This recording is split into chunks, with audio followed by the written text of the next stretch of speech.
नमस्कार दोस्तों, आप सभी लोगों का एचवी पाठशाला पर स्वागत है। जैसा कि हम सभी लोग जानते हैं कि फसल विज्ञान के अंतर्गत हमारे काफ़ी टॉपिक कवर हो गए और उसमें एक महत्वपूर्ण टॉपिक फसल चक्र के सिद्धांत एवं इसके लाभ क्या हैं, इसके उद्देश्य क्या हैं एवं इससे संबंधित शब्दावली पर हम सभी लोग चर्चा कर रहे हैं।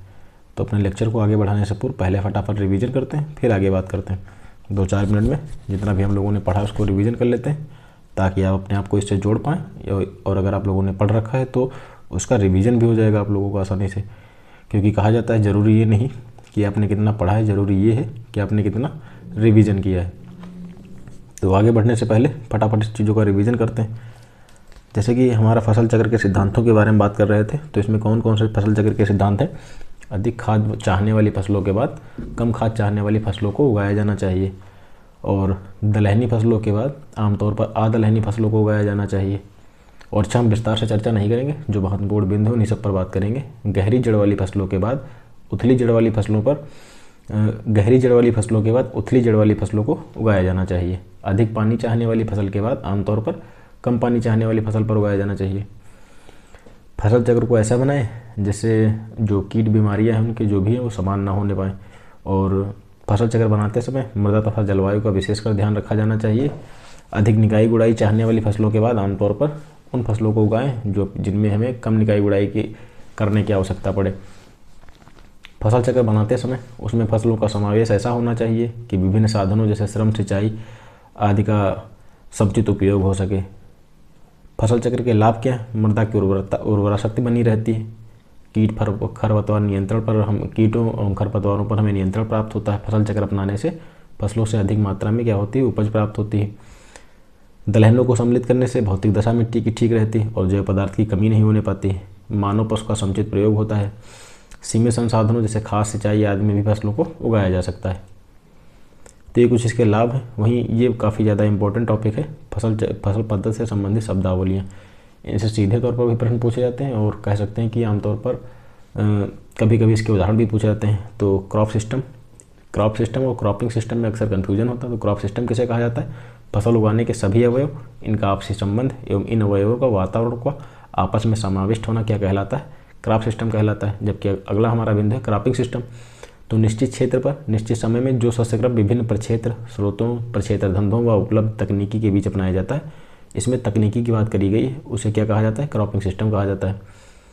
अगर हम बात करें क्रॉपिंग पैटर्न की, तो किसी दिए गए क्षेत्र में फसलों के वार्षिक क्रम व फसलों की विशेष व्यवस्था शस्य व्यवस्था या शस्यक्रम कहलाती है। किसी विशेष फसल के अंतर्गत जो सर्वाधिक जिसका क्षेत्र होता है उसको उसका वहाँ का पैटर्न कहा जाता है। पश्चिमी उत्तर प्रदेश में गन्ना सर्वाधिक मात्रा में उगाया जाता है, तो कह सकते हैं कि पश्चिमी उत्तर प्रदेश का जो पैटर्न है, क्रॉपिंग पैटर्न है, वह गन्ना पर आधारित है। मिक्स्ड क्रॉप्स में क्या होता है, इस वर्ग के मिश्रण को की फसलों को बोने तथा पकने काटने का समय लगभग एक ही होता है और पूर्व सभी बोई जाने वाली फसल आपस में मिलाकर छिड़काव की विधि के द्वारा कतारों में बो देते हैं इसको।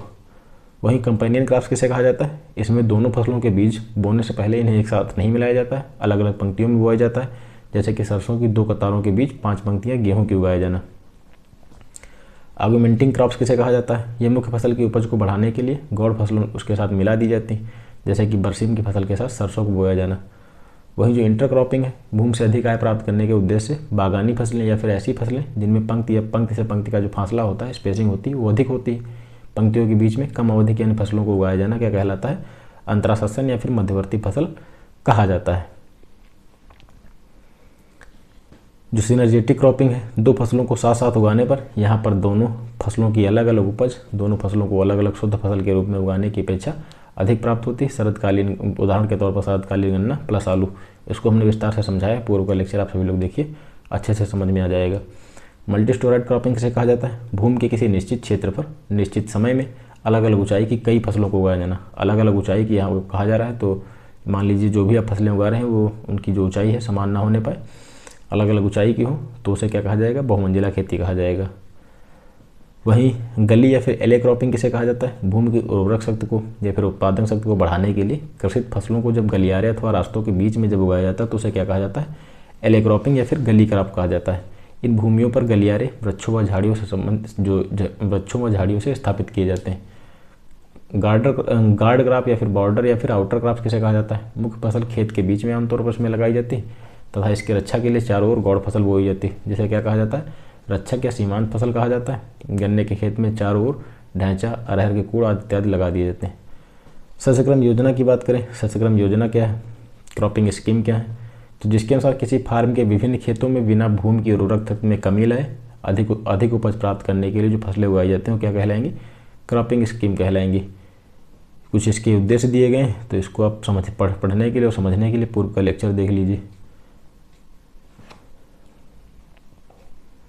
कौन कौन सी बातों को आपका ध्यान में रखना है ये भी आप पूर्व के लेक्चर में देख लीजिए। जैसे कि मृदा की किस्म को किस प्रकार की है, सिंचाई की उपलब्धता कितनी है, अधिकता अगर सिंचाई की पर्याप्त साधन उपलब्ध है तो आप ऐसे फसलों को उगाएंगे जिसे अधिक मात्रा में पानी की आवश्यकता होती है, और अगर आपके पास सिंचाई के संसाधनों का अभाव है तो आमतौर पर आप ऐसी फसलों का चुनाव करें जिसे अपेक्षाकृत कम पानी की चाहिए होती है। बाजार की मांग कैसी है, श्रमिकों की उपलब्धता क्या है, वहीं उर्वरकों की उपलब्धता कैसी है, किसान की निजी आवश्यकताएँ क्या हैं, यातायात की सुविधाएँ उपस्थित आपके पास ठीक ठाक हैं कि नहीं, ये सभी चीज़ों को ध्यान में रखा जाना चाहिए। आगे बढ़ने से पहले कुछ 2-3 चीज़ें समझ लेते हैं। जैसे दोस्तों, फसल चक्र गहनता क्या है और फार्म की फसल गहनता किसे कहा जाता है। इसके फार्मूले आमतौर पर सूत्र जो होते हैं इसके पूछे जाते हैं। इसको यहाँ पर छूट गया था तो आज मैं उसको बताए दे रहा हूँ। तो इसका सिर्फ सूत्र याद रखिए, फसल चक्र गहनता अर्थात क्रॉप रोटेशन इंटेंसिटी क्या है। पहला हमारा क्या हो जाएगा, फसल चक्र गहनता। फसल चक्र गहनता क्या है, अगर इसकी हम बात करें तो फसल चक्र में फसलों की संख्या, फसल चक्र में फसलों की संख्या,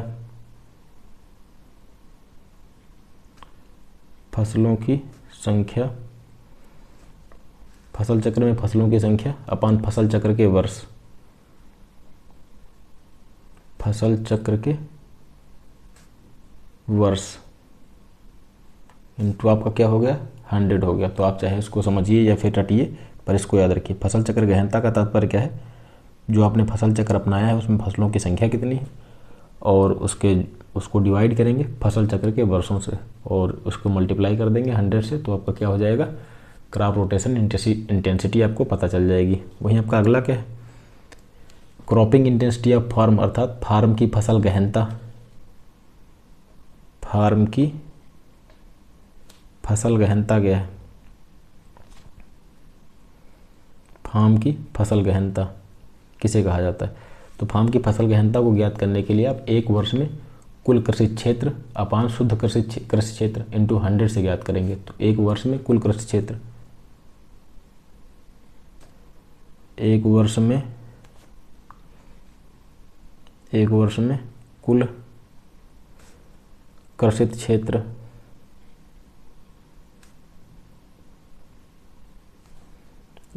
कुल कृषित क्षेत्र अपान शुद्ध कृषि क्षेत्र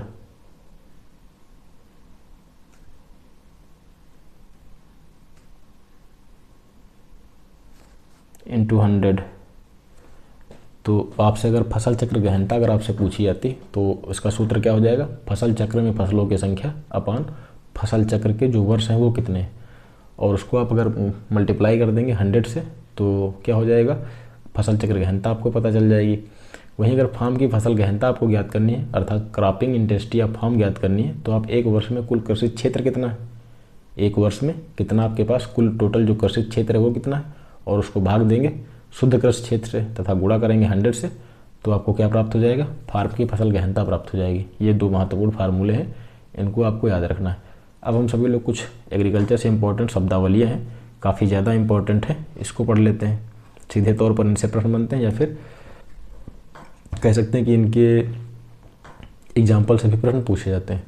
तो आइए एक एक करके बात करते हैं। पहली हमारी फसल क्या है, अरेबल क्रॉप्स किसे कहा जाता है। हालांकि पूर्व में हम लोगों ने कुछ पढ़ी, कुछ बची हुई, तो उसको देख लेते हैं। अरेबल क्रॉप्स की अगर हम बात करें, ऐसी फसलें जिनकी प्रारंभिक जुताई की आवश्यकता हो ज़्यादा होती है, किसे कहा जाता है अरेबल क्रॉप्स। कुछ ऐसी फसलें होती हैं जिन्हें प्रारंभिक जुताई की आवश्यकता ज़्यादा होती। तो अरेबल क्रॉप्स आ से अरेबल, आ से आलू, तंबाकू, चावल, गन्ना, मक्का, ये सभी क्या है आपके अरेबल क्रॉप्स के उदाहरण। अरेबल क्रॉप्स का तात्पर्य क्या है, कृषित क्रियाएं, निकाई, जुताई, गुड़ाई जो भी किया जाना खेत में वो सभी क्या है अरेबल क्रियाओं के अंतर्गत शामिल होता है। तो ऐसी फसलें जिनकी प्रारंभिक जुताई की आवश्यकता होती है उन्हें क्या कहा जाता है? आमतौर पर अरेबल क्रॉप्स कहा जाता है। जैसे कि कुछ अगर इसके उदाहरण की बात करें, आलू, तंबाकू, चावल, गन्ना, मक्का आदि ये सभी क्या हो जाएंगी? आपकी अरेबल क्रॉप्स हो जाएंगी। अगला हमारा है एले क्रॉपिंग। एले क्रॉपिंग, अभी हमने एले क्रॉपिंग पर बात करी, ये पूछा गया है ACF एग्जाम 2021 में, ये आया हुआ भी है। तो शकरकंद, हल्दी और अदरक जैसी फसलें, खिजड़ी, यूकेलिप्टिस, बबूल, कैसिया आदि बड़े पेड़ों की पंक्तियों के मध्य मृदा उर्वरता बहाली में वृद्धि लाने, मिट्टी की उत्पादकता को बढ़ाने, मिट्टी के कटाव को कम करने के लिए उगाई जाती हैं। और अभी हमने एले क्रॉपिंग पढ़ा था। अगर आपको थोड़ा उधर की भाषा जटिल लग रही तो आप इधर भी देख सकते हैं। एले क्रॉपिंग किसे कहा जाता है, मैं आपको बताया दे रहा हूँ एले क्रॉपिंग किसे कहा जाता है। ये भी हमने थोड़ी देर पहले भी पढ़ा। तो एले क्रॉपिंग की अगर बात करें, भूमि की उर्वरता शक्ति व फिर उत्पादन को बढ़ाने के लिए कृषित फसलों को जब गलियारे में आमतौर पर रास्तों के बीच में उगाया जाता है तो क्या कहा जाता है उसे? एले क्रॉपिंग या फिर गली क्रॉप्स कहा जाता है।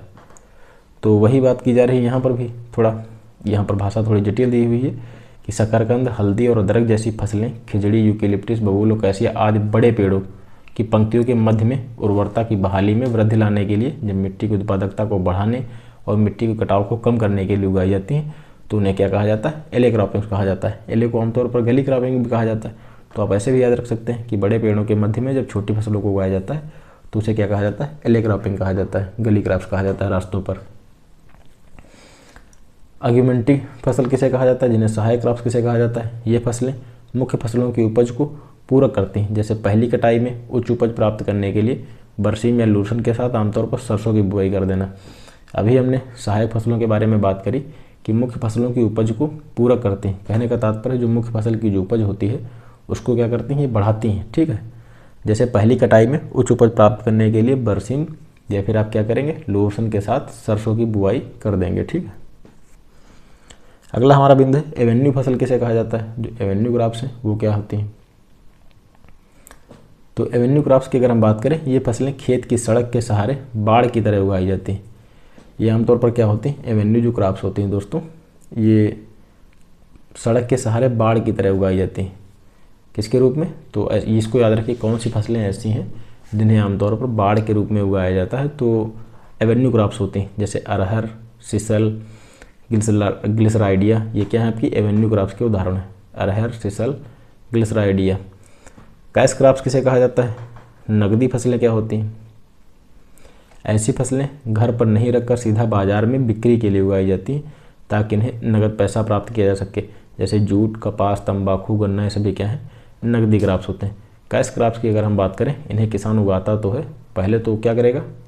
कैश क्रॉप्स से अपनी जो आर्थिक स्थिति, आर्थिक आवश्यकताओं को पूरा करेगा। फिर जब चीज़ों में जब बचत होगी तो उसे सीधे तौर पर वह बाजार में बेच देगा, जिससे उसे जो रकम प्राप्त होगी वो क्या करेगा?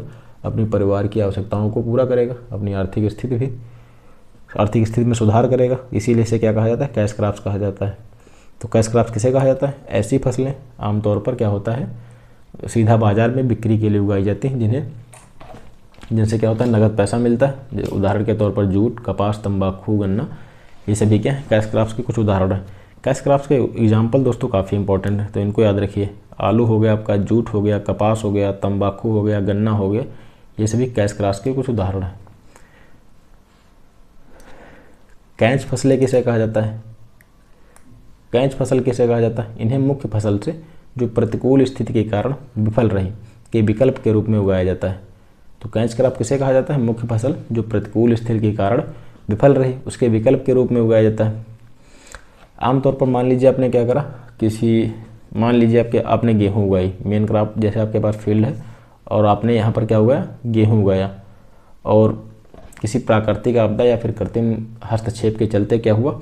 आपकी जो ये फसल है दोस्तों, ये सब बेकार हो गई। गेहूं की जो आपने फसल लगाई थी ये बेकार हो गई। तो अब आपका खेत खाली ना जाए, आपने जो भी कर्जे ले रखे हैं अपनी फसल को उगाने के लिए, या फिर किसी भी प्रकार की जो आपको किसी भी प्रकार का नुकसान ना होने पाए, तो उसके स्थान पर किसी ऐसी फसल को उगाया जाए ना जो अपेक्षाकृत कम अवधि में तैयार हो जाए और जो भी आपकी लागत है वह भी वसूल हो जाए। तो उसको वही कहा जा रहा है कि प्रतिकूल स्थिति के कारण विफल हो जाए जो आपकी मुख्य फसल थी। जैसे कि गेहूं आपकी मुख्य फसल आपने उगाई, प्राकृतिक आपदा के चलते वह नष्ट हो गई, तो उसके स्थान पर उसके विकल्प के रूप में आपने किसी दूसरी फसल को उगाया। जैसे कि आपने मूंग को उगा लिया या फिर उड़द को उगा लिया। और ये फसलें जो इसकी एक विशेषता क्या है, जो कैच क्रॉप होती हैं आमतौर पर इनकी अवधि जो होती है दोस्तों कम अवधि की होती है, जल्दी बढ़ती हैं, किसी भी समय उपयोग करने योग्य होती हैं। इसके कुछ उदाहरण की बात करें, मूंग, उड़द, ग्वारपाठा, प्याज, ये सभी क्या है कैच फसलों के उदाहरण हैं। तो आप उम्मीद है समझ गए होंगे कि मुख्य फसल जो प्रतिकूल स्थिति के कारण क्या हो जाती है, नष्ट हो जाती है, उसके विकल्प के तौर पर इसको उगाया जाता है। तो ये फसलें बहुत कम अवधि की होती हैं, जल्दी बढ़ती हैं, किसी भी समय उपयोग करने योग्य होती हैं। उदाहरण के तौर पर मूंग हो गया आपका, उड़द, ग्वारपाठा, प्याज, ये सभी क्या हैं कैच फसलों के कुछ उदाहरण हैं। आगे बढ़ते हैं, कोल क्रॉप्स किसे कहा जाता है, बहुत ही इंपॉर्टेंट है। ये फसलें अनिवार्य रूप से ठंड के मौसम की फसलें होती हैं। तो इसमें इंपॉर्टेंट क्या है, सबसे महत्वपूर्ण बिंदु है ठंड के मौसम की फसलें। आमतौर पर इससे पूछा जाता है कि निम्नलिखित में से कौन सी एक ऐसी फसलें हैं जो ठंड के मौसम में उगाई जाती हैं। तो कोल क्रॉप्स के लिए जो आवश्यक जलवायु होती है वो कैसी जलवायु होती है आवश्यक, तो ठंडी जलवायु की आवश्यकता होती है। अच्छा, कोल क्रॉप्स के अंतर्गत क्रूसीफेरी कुल से जुड़ी हुई होती है। इसको याद कैसे रखना है, तो पहली बात तो मैं समझने के लिए बता रहा हूँ आपको, कोल क्रॉप्स, इसकी अगर आपको उदाहरण याद रखने कैसे याद रखेंगे, का से आपका कोल क्रॉप्स हो गया और का से क्या हो गया आपका क्रूसीफेरी हो गया। क्रूसीफेरी काफ़ी ठंड को सहन करने की क्षमता होती है। पत्ता गोभी हो गई, फूल गोभी हो गया, सैलेड हो गया, ये सभी क्या कोल क्रॉप्स के कुछ उदाहरण हैं।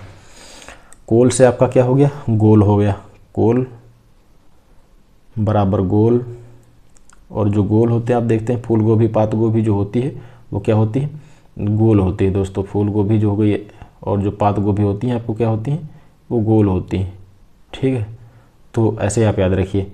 तो इसके कुछ उदाहरण उम्मीद है समझ गए होंगे मैं जो समझाना चाह रहा हूँ आपको। पहली कंडीशन क्या है कोल क्रॉप्स के लिए, जो जलवायु होती है वो ठंडी होती है। और इसके जो क्रूसीफेरी कुल के जो फसलें होती हैं वो कोल क्रॉप के अंतर्गत शामिल होते हैं।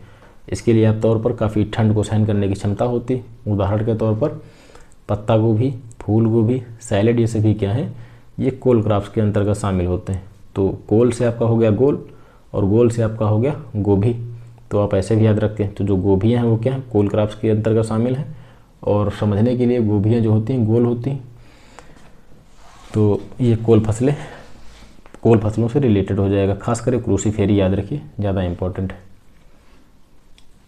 अगली अगर हम फसलों की बात करें, कौन सी मल्च फसलें क्या हैं, ये फसलें मुख्य रूप से मिट्टी को ढकने के लिए एवं हवा और पानी द्वारा मिट्टी कटाव को कम करने के लिए, नमी संरक्षण के लिए उगाई जाती हैं। कवर क्रॉप जो होती हैं, जो मल्च फसलें होती हैं, आमतौर पर इसका उद्देश्य क्या होता है, इनका उद्देश्य दोस्तों यही होता है नमी को संरक्षित करना। महत्वपूर्ण इनका उद्देश्य क्या होता है, नमी को संरक्षित किया जाना।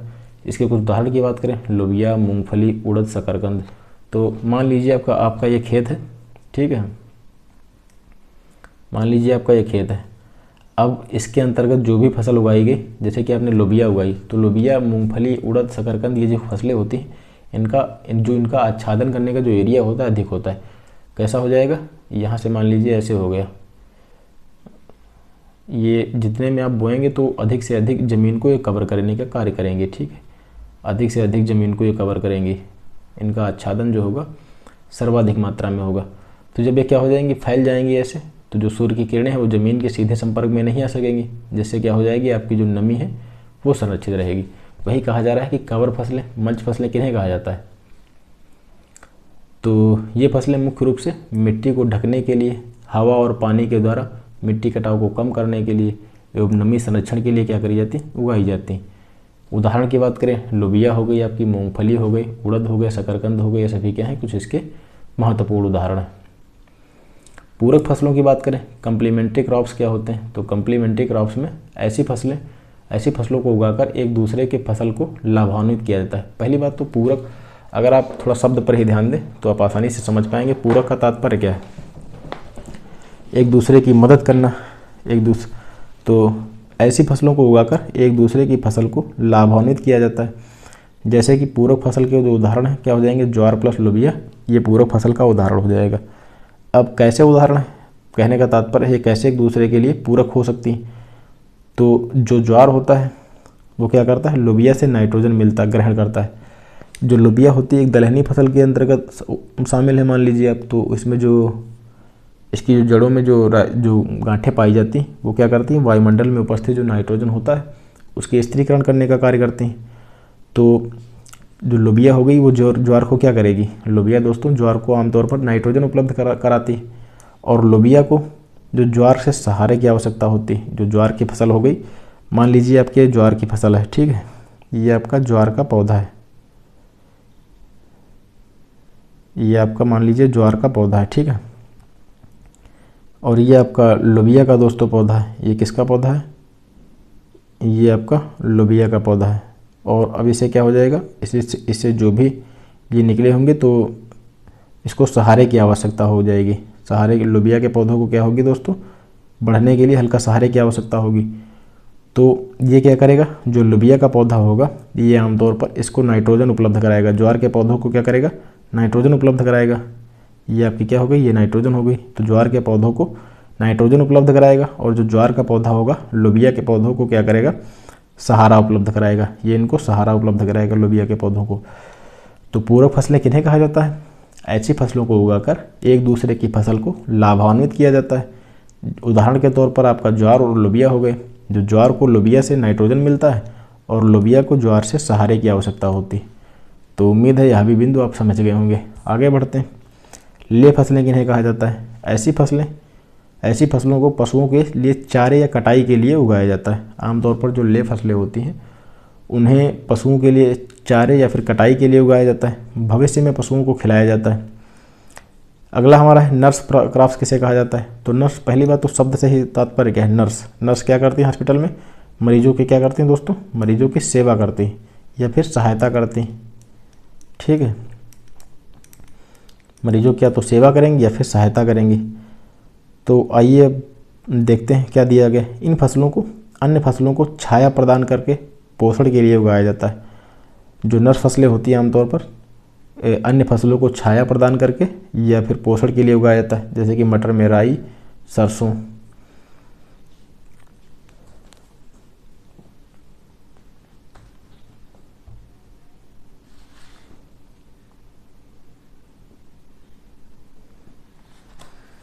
अगला हमारा बिंदु है जो पेयर्ड रो क्रॉपिंग। अगला हमारा बिंदु क्या है, पेयर्ड रो क्रॉपिंग अर्थात युग्मित पंक्ति फसल। क्या है, युग्मित पंक्ति फसल। जैसे यह क्या है, युग्मित पंक्ति में तीसरी पंक्ति को हटा दिया जाता है। युग्मित पंक्ति में दोस्तों तीसरी पंक्ति को हटा दिया जाता है तथा ऐसी फसलों को उगाने के लिए युग्मित पंक्ति फसल कहा जाता है। तो युग्मित पंक्ति फसल में क्या होता है, कौन सी रो हटाई जाती है, कैसे याद रखना है, जैसे कि आपको दिया गया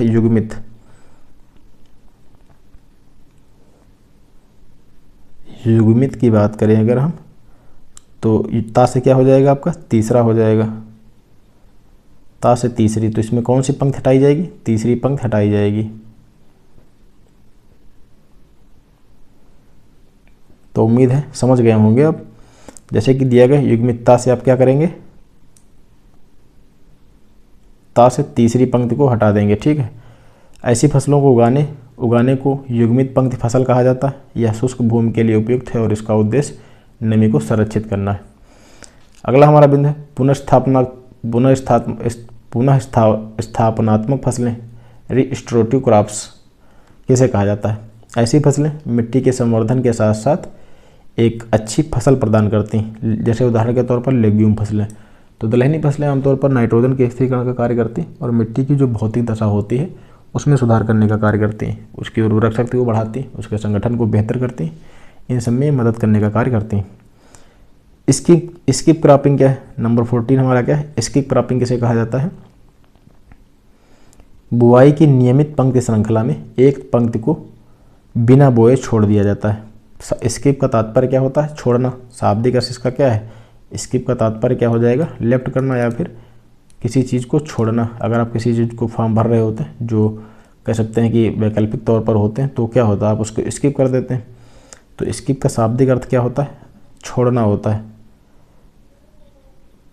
तो बुआई की नियमित पंक्ति श्रृंखला में एक पंक्ति को बिना बोए छोड़ दिया जाता है। कितनी पंक्तियों को, तो एक पंक्ति को, जिसे क्या कहा जाता है, स्किप क्रॉपिंग कहा जाता है।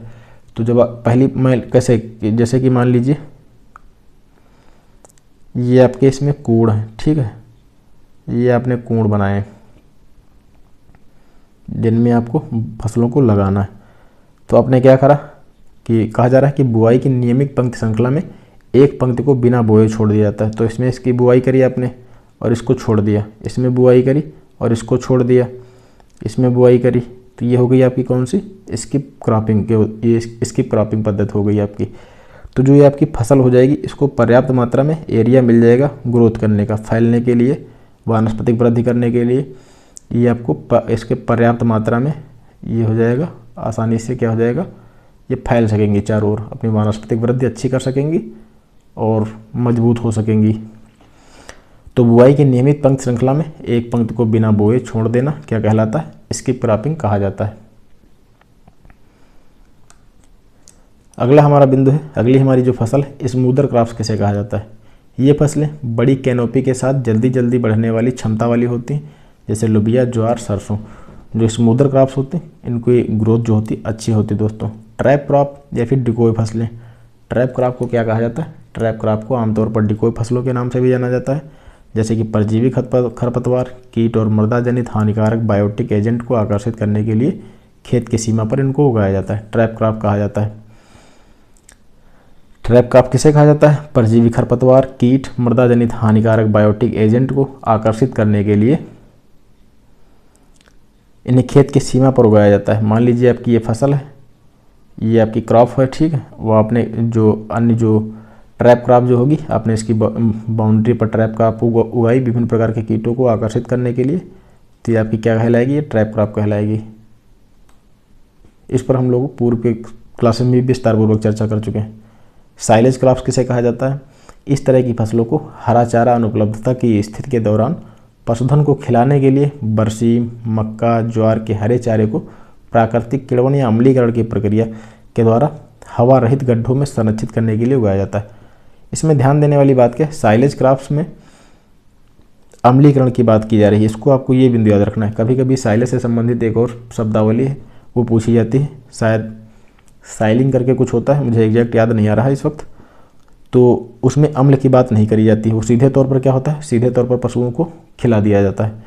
जो साइलेज क्रॉप्स होता है उसको आप हरे गड्ढे में दबा करके जो प्राकृतिक किण्वन के माध्यम से आप उसका इस्तेमाल करते हैं, परंतु उसमें क्या होगा, आप जो भी हरा चारा होगा वो सीधे तौर पर पशुओं को काट के खिलाया जाएगा, उसमें जो एक किण्वन की क्रिया होती है वो नहीं होती।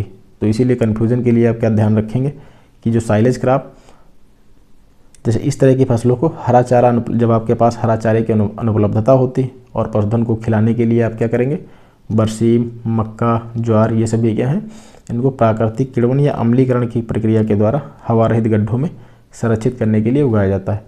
तो इसमें साइलिंग की क्रिया में जो प्राकृतिक किण्वन की जो प्रक्रिया होती है किसमें होती है, साइलेज क्रॉप्स के अंतर्गत होती है।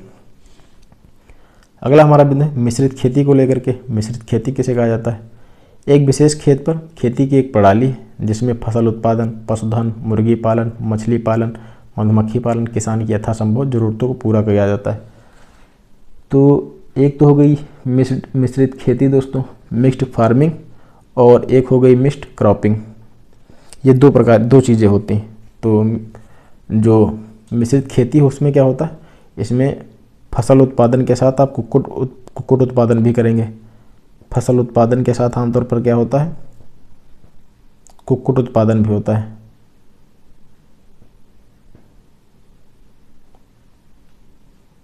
जबकि उसमें क्या होता है, उसमें दो या दो से अधिक फसलों के बीजों को आपस में मिलाया जाता है और ब्रॉडकास्टिंग मेथड के द्वारा उसको बोया जाता है।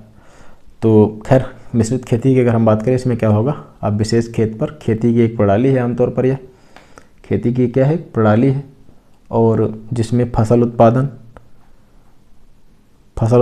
पशुधन, मुर्गी पालन, मछली पालन और मधुमक्खी पालन, किसान की यथासंभव जरूरतों को पूरा करना शामिल है। तो इसके अंतर्गत क्या होता है, फसल उत्पादन के साथ साथ आप किसी भी प्रकार के कुक्कुट उद्योग को करते हैं, या फिर पशुओं को पालते हैं, या मुर्गियों को पालते हैं, या फिर मछलियों का उत्पादन करते हैं, जो भी है इसके अंतर्गत किया जाता है। फसल चक्रण की अगर हम बात करें, एक ही खेत पर हर साल हेर फेर करके फसलों को उगाने को क्या कहा जाता है, फसल चक्र कहा जाता है।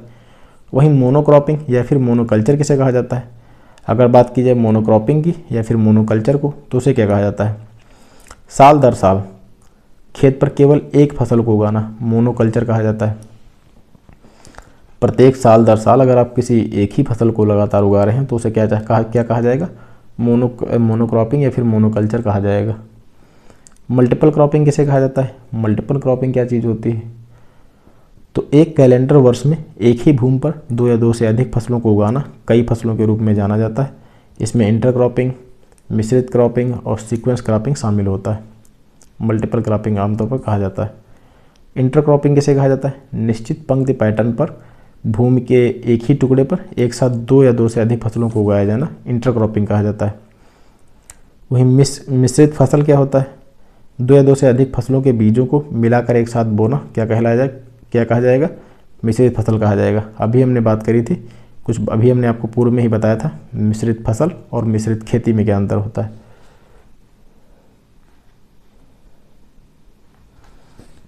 तो मिश्रित खेती की अगर हम बात करें ताकि आप लोग कंफ्यूज ना हो, मिश्रित खेती में दोस्तों फसल उत्पादन के साथ आप क्या करेंगे? कुक्कुट पालन भी करेंगे। फसल उत्पादन के साथ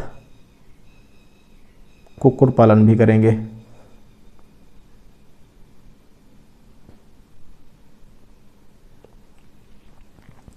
फसल उत्पादन के साथ कुक्कुट पालन भी करेंगे मिश्रित खेती में। और वही जो मिश्रित फसल के अंतर्गत क्या होता है? 2 या 2 से अधिक फसलों के बीजों को मिला करके, ध्यान देने योग्य है कि 2 या 2 से जो अधिक फसल के आप बीज लेंगे उनको आपस में मिलाएंगे एक साथ बिना किसी पंक्ति पैटर्न के। कोई निर्धारित पंक्ति पैटर्न नहीं है कि आपको इस पंक्ति में ही बोना है, छिड़काव विधि के द्वारा उसको अगर आप बो देंगे तो मिक्स्ड फसल कहलाएगी। वही जो मिश्रित खेती में फसल उत्पादन के साथ या फिर आप मुर्गियों को पालें या मछली पालन करें या फिर जो कह सकते हैं गाय भैंसों का पालन पोषण करें तो सभी क्या हो जाएगा? मिश्रित खेती के अंतर्गत आएगा। रिले क्रॉपिंग किसे कहा जाता है? ये आरपीएससी AO 2009 में पूछा गया दोस्तों। तो रिले क्रॉपिंग की अगर हम बात करें, मुख्य फसल जो जल्दी कटाई के लिए तैयार है कि पंक्तियों के बीच कटाई से पूर्व भी एक दूसरी फसल को लगाना क्या कहलाता है? रिले क्रॉपिंग कहा जाता है। तो मान लीजिए आपने जैसे ये हो गई A, ये हो गई B, ये हो गई C। ये आपके पास 3 फसलें हैं जो आपको एक वर्ष में लेना है। रिले क्रॉपिंग को समझने के लिए हम क्या बात कर रहे हैं कि आपके पास 3 फसलें हैं A, B, C, इनको एक वर्ष में आपको उगाना है। तो जब A फसल को आपने बोया, ठीक है, A फसल को क्या करा आपने? A फसल को आपने बोया, ठीक है, और जब ये कटाई के लिए तैयार हो जाएगी तो पंक्तियों के बीच में कटाई के पूर्व ही जब A फसल आपकी कटाई के लिए तैयार हो जाएगी और इसको काटने से पहले आप B को बो देंगे और उसको B को बोने के बाद A को काटेंगे तो क्या कहलाएगा? आपका रिले क्रॉपिंग कहा जाएगा। वही कह रहा है कि मुख्य फसल जो जल्द ही कटाई के लिए तैयार है उसकी पंक्तियों के बीच में कटाई से पूर्व ही एक दूसरी फसल को उगाने को रिले क्रॉपिंग संदर्भित करती है। जैसे कि धान की कटाई से पहले अलसी, मसूर की फसल को लगाना आमतौर पर पैरा उतेरा भी कहलाता है और यह इसका रिले क्रॉपिंग का उदाहरण भी है। अच्छा, ऐसा क्यों होता है? तो ऐसा इसलिए होता है जहाँ पर अपेक्षाकृत हल्का कह सकते हैं कि पानी की समस्या होती है, वहाँ पर इस प्रकार की प्रक्रियाओं का उपयोग किया जाता है। जो आमतौर पर धान की खेती लेने में अधिक मात्रा में सिंचाई के पानी की आवश्यकता होती है, तो उसमें जो पर्याप्त मात्रा में नमी बची हुई होती है उसका इस्तेमाल अगली फसल के लिए किया जा सके, इसीलिए रिले क्रॉपिंग का इस्तेमाल किया जाता है। तो पैरा उतेरा भी याद रखिए। पैरा आमतौर पर जो होती है, पैरा खेती आमतौर पर पश्चिम बंगाल में भी करी जाती है, पश्चिम बंगाल, बिहार जैसे क्षेत्रों में करी जाती है। ये भी पूछा जाता है, पश्चिम बंगाल और बिहार में करी जाती है, जबकि उतेरा आमतौर पर मध्य प्रदेश में करी जाती है। तो पैरा की खेती आमतौर पर पश्चिम बंगाल या बिहार जैसे राज्यों में देखने को मिलती है, जबकि उतेरा को मध्य प्रदेश में देखा जाता है। वही जो बहुमंजिली फसलें क्या होती हैं? मल्टी स्टोराइड क्रॉप्स किसे कहा जाता है?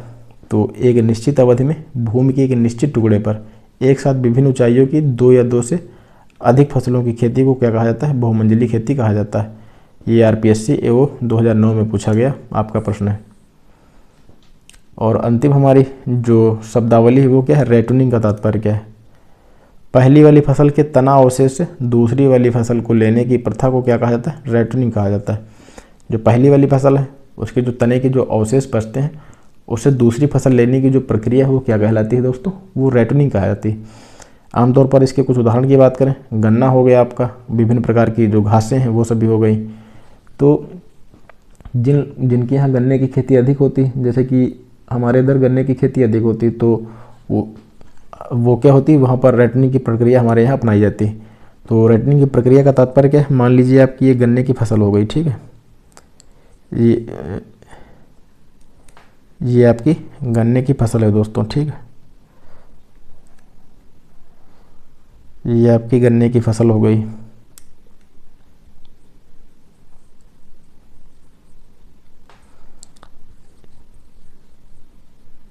ये हमारी गन्ने की फसल है, पहली बार एक खेत में बोई गई है। पहली बार का तात्पर्य है जो फसल चक्र आपका उसमें पहली बार बोई गई। अब इसको आपने इसको काट दिया, अगली बार में इसको काट दिया, ठीक है। अब मान लीजिए यहाँ से आप लोगों ने इसको कट कर दिया है, यहाँ से इसको क्या कर दिया, कट कर दिया। कट करने के बाद क्या बचा, ये जो अवशेष बच गए इतने इतने, कह सकते हैं देहाती भाषा में ठूठे बच गए। अब इसके ठूठे बच गए यहीं से, तो अगली फसल अब क्या हो जाएगी, ये यहाँ से आपने कट कर दिए थे, ये इतने बच गए। तो अब आपको अगली बार बोना नहीं है, ठीक है, अगली बार बोना नहीं है। जो ये कटे हुए अवशेष हैं इन्हीं से गन्ने की फसल को अगली बार लेना है आपको। तो कुछ समय के बाद, हाँ, हालांकि जो पहली बेहतर उपज जितनी होती है उतनी इससे बेहतर उपज तो नहीं होगी, किंतु इन्हीं से आपको जो उपज लेने की प्रक्रिया का क्या कहा जाएगा, ये आपकी बी, ये आपका कंडीशन कौन सी हो गई, ये आपकी बी कंडीशन हो गई, ये आपकी सी कंडीशन हो गई। तो इससे जब उपज आप लेंगे तो क्या कहा जाएगा इसको, ये प्रक्रिया रेटनिंग कही जाएगी।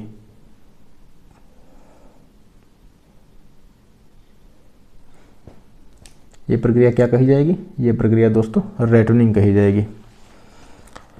तो पहली बात तो क्या इसमें दिया गया, पहली वाली फसल के तना अवशेष से, जो आपके पास अभी हमने आपको क्या बताया, पहली वाली फसल के तना अवशेष से आपने ए नंबर पर जो पहली फसल उगाई, ये वाली जो पहली फसल उगाई दोस्तों, फिर उसको आपने काटा, आपने जो पहली वाली फसल से उपज ले ली, फिर क्या बचे, अवशेष बचे। तो पहली वाली फसल के तना अवशेष से बी नंबर पर आप देखें, फसल कटाई के बाद जो अवशेष बचे उससे दूसरी फसल ले लिया। आगे आपने सी नंबर अगर आप देखेंगे तो इसी अवशेषों से क्या हुआ, फसल हमारी अगली तैयार हुई, तो उसे क्या कहा जाएगा, उसे रेटनिंग कहा जाएगा। जैसे कि उदाहरण की अगर हम बात करें तो गन्ने की फसल और बैंगन, घासों के क्या क्या आता है, घास मान लीजिए उगी है, ये मान लीजिए दोस्तों हमारी घास है, ठीक है, ये घास की ज़मीन हो गई हमारी, और यहाँ पर जो हमारी घासें उगी हैं इससे क्या होता है, जानवर चर जाते हैं, ठीक है, जानवर चर जाते हैं और फिर बाद में ये उगाती है। तो ये क्या है, एक प्रकार की रेटनिंग ही तो है, या फिर आप इसको काट लेते हैं फिर बाद में ये उगती हैं, तो उसको क्या कहा जाएगा, रेटनिंग ही कहा जाएगा, क्योंकि जो अवशेष बचते हैं उन्हीं से ये उग जाती हैं बार बार। तो ये प्रक्रिया क्या हो जाएगी, संपूर्ण ये रेटनिंग हो जाएगी। तो ये शब्दावलियाँ कुछ महत्वपूर्ण शब्दावलियाँ थी, इनको आपको याद रखना है। तो मैंने एक एक करके आपको अच्छे से समझाया हुआ, तो इनको दोस्तों याद रखें। मल्टीस्टोराइड क्रॉप्स के अंतर्गत क्या होता है, इसमें एक जिनकी फसलें जो आप उगाते हैं उनकी ऊंचाई सेम नहीं होती है, अलग अलग से ऊंचाई की फसलें उगाई जाती हैं, और ये पूछा हुआ भी प्रश्न है, तो काफ़ी इंपॉर्टेंट प्रश्न है, इसको याद रखें आप।